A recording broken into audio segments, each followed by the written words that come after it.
Hello there everyone and welcome to a new review on the channel. And today we are going to be reviewing a product that I think went under the radar and not a lot of people know about, and that is Creating the Impossible: Methods for Magic by C.Wardle and J.Ward. This is a book based around creativity and how to actually start creating your own tricks, making your own tricks, adapting tricks to your own persona. It is a brilliant book if you're interested in creating magic and the creativity side of magic.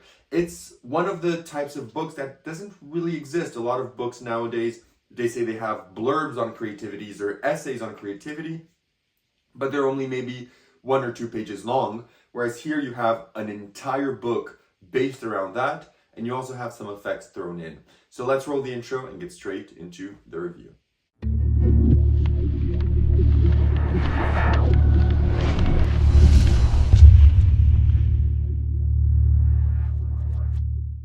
Perfect, so decide to stick around, which means you want to learn more about creating the impossible. So what is it? As I said in the intro, it's a book around creativity. So it's going to teach you how to create your own magic, how to put your own presentations to stuff, how to be original, how to separate yourself, how to go from point A to point Z or Z when creating an effect, or is it better to go from Z to A? There's a lot of things here to unpack. And what I love about this book is that it's written with by 2 authors at the same time in kind of an interview style way, with 2 people that have complete different opposites about how to be creative. So what's nice is that you get 2 completely different opposites, so you get to actually gauge and see, some disagreements, even though within disagreements some things come and you can see it's the same way. So you can see that some points regarding creativity remain the same no matter the vision that you have. So it's a really good read based on that. So I'm gonna, as always,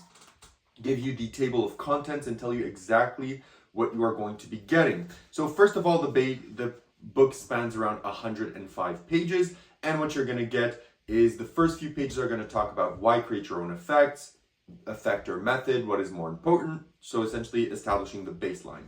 Then C.Wardle is going to come in and talk about his methodology, how he began creating his magic. Then he's going to give you 4 different effects. And then he's going to talk about how to create your own magic for close-up, children, stage, and stand-up, and how you can apply different tricks in different scenarios, and how to create tricks specifically for that. Then he's also going to give you not necessarily tricks, but he's going to give you some tools that you can think about to start your own creativity. So he's going to give you ideas with dry white pens, so things that you can start creating, things with magnetic thumbtacks that you can start thinking about, things with glow-in-the-dark dices, slush powder, and a bunch of other stuff. And then he's going to give you 2 extra effects in there as well, and teach you how, with everything that he's presented to you, how he got there, how he uses these effects, why they're original, how they were made original, and what the improvements were from the original kind of blurbs that he saw it from. Then you're going to get J.Ward's thinking on creativity, his methodology, his beginnings, his creative process, then his motivations about magic tricks, mentalism tricks, etc. Then he's going to talk about the different categories of magic, the themes, brainstorming, so how do you start thinking about creating an effect. And then he's going to give you 6 effects in here, so effects with cards and non-cards. And then they're both at the end going to come back together and tell you some concluding thoughts, some useful principles, some recommended readings, and some other works regarding creativity, but by some other authors that you may want to read. So if you're someone that's only looking to learn effects, there are effects here, but that is not the main purpose of this book. But if you're someone that's looking to create their own effects and jumpstart their career maybe as a magic creator, I think this is one of the best books for that. So where do you buy this? How much does it cost? And what do you get? So the book is distributed by Murphy's Magic. So that means you can get it from your favorite magic dealers. It's going to set you back 30 USD, which is around 40-ish Canadian dollars. And what you get with your purchase is, well, the book. It's a softcover book spanning around 105 pages. The text is very well written. There's some images for some of the effects. There's some templates that you can actually print out and use for your own effects. And the book is relatively well made, and it looks pretty nice. And it's also very lightweight, so you can pack this in your bag and have it with you to read it in the metro and the bus. That's where I've been reading it, going and from and back to work. So that is essentially what you are getting with your purchase.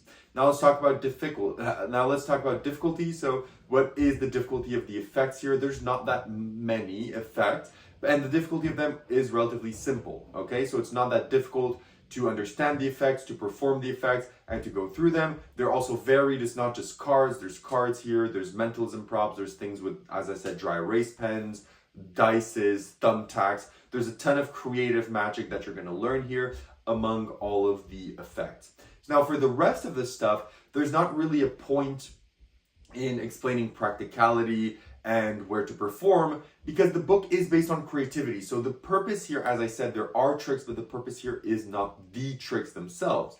So what I mean by that is I'm going to take a few minutes to talk about the things that they mention here and then go into my closing thoughts. So what you're going to get here is, as I said, two authors that have different views upon how to create magic. One of them is more of an A to Z, and is more of a Z to A. So that means, is the effect or the method more important? And what I love is that that's an everlasting debate in magic. And here you're going to get someone that goes from effect and then builds a method, and another one that goes from the method and then builds the effect. And both of them create incredible tricks. So that means that no matter the vision that you have, you can make it work. So it's nice to have both views kind of competing against each other and being developed so you can see which one applies to you, right? Personally, I'm someone that would think of an effect first and then go to the method, but I know a lot of people that could be the opposite. So you're going to get to learn from both sides, which is great. And it's also great that they both kind of unpack their vision about magic, which is interesting.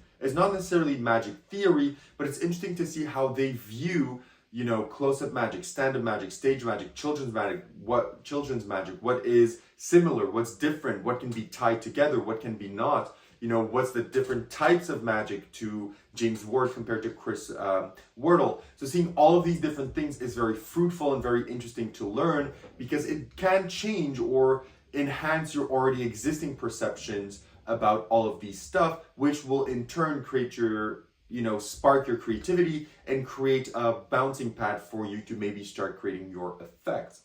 So I think you are already getting the idea, because I don't want to give you the entire book, right, by telling you it. So I think it's time to talk about the positives and negatives already. This is going to be a bit of a shorter video because there's not that much to unpack in terms of effects here. It's just a book for creativity. So what is the negative? So the only negative that you can maybe have about the book is that it is, you know, not that long. So if you're someone that's looking for an, you know, a 500-page tome on creativity, you are not getting that. But what is here is still informative, it's short and sweet, and it's direct and to the point, okay? And in terms of the positives, the book is well made, it's very compact and lightweight, there's effects here for you, there's ideas to create your own effects with a bunch of different props that you may already have around the house. The way that it's written in kind of an interview style, you know, or a case study style, if you may, is very interesting. It's very well written. It's easy to understand. It's enjoyable to read. It's a fast read.